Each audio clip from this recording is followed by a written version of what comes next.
Sometimes we need to set environment variables. For example, let's say this front-end application needs to talk to a backend or an API.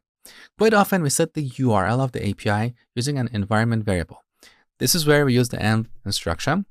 So we can set API URL to, let's say, HTTP API myapp.com, whatever, doesn't really matter.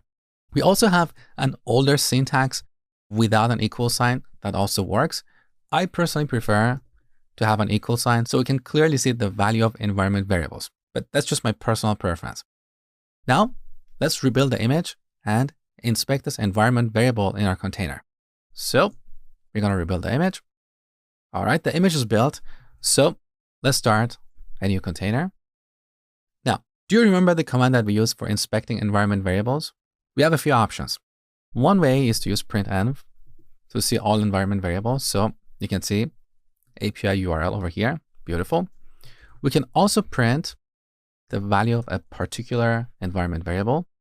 Another option is to use echo, but here we have to use a $sign to print API URL.